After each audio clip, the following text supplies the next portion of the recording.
We all have emotions. They're chemicals, and they exist in every person.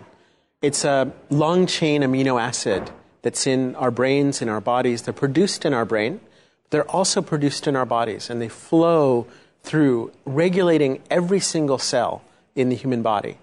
They're parts of our brain whose sole purpose is to recognize the emotional signals that are going on with others and that are going on with ourselves. So it forms a kind of, emotions form a communication system inside each of us and between us. That data tells us what's important. It tells us what to pay attention to. It tells us what to solve. It tells us what to approach, what to avoid. We can use that data to help navigate the complexities of our modern world. It can help us solve the challenges at a much more profound level if we can really get this information about what's really going on with you, what's really going on with me, with my team, my employees, my investors, my customers. This emotional information is a treasure chest for leaders. And if we can tap into that information and then use it as part of our decision-making process, then we're able to really get into a much higher level of performance. And what we know from the research is that leaders who develop these skills of being able to understand the data of their own and others' feelings is that they have higher loyalty, they have better customer service, they make better leadership decisions, they make more money, they have more company value. So we're talking about a very basic human function of this emotional data. And being emotionally intelligent is simply being smart with that data.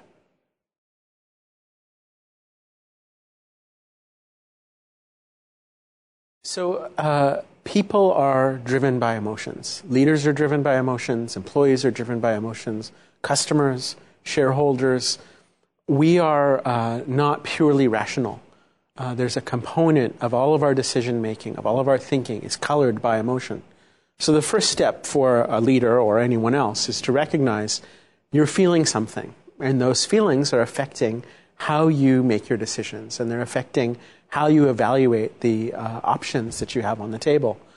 That awareness, that recognition that emotions are there, they're real, they're powerful, is one of the most important steps to developing emotional intelligence.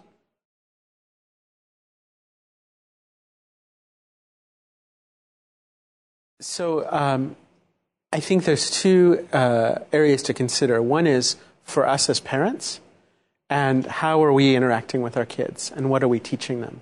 And I think that one of the important pieces to remember is that there are things we want to teach our children, and there are ways that we react to them, and there are messages that we give them. And sometimes we will do or will say something that has an emotional impact that might be different than what we really meant to do.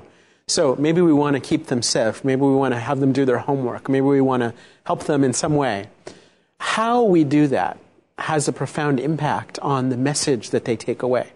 The same thing would be true. But in the context, it is important. The country which study or live is important. Yeah, and being able to read that context and pay attention to the cues of different people in their environment. So how we respond as parents is critical, and then the skills that they develop is very important. And so one of the best ways for us to help our children learn to be more emotionally intelligent is for us to practice ourselves and to have conversations and to recognize, hey, I'm feeling this. Yeah. What are you feeling? You know, oh, look, this is a challenging situation. You know, I'm feeling this. The ideas. Yeah, and engaging in the dialogue, you know, and just recognizing those feelings are real and being able to have that as part of the conversation. It doesn't mean that every feeling we should obey. It doesn't mean that every feeling is right. It means that every feeling is real. And it's telling us something. Can we listen? Can we understand? Can we have a conversation about it? Many thanks. Pleasure. Many thanks.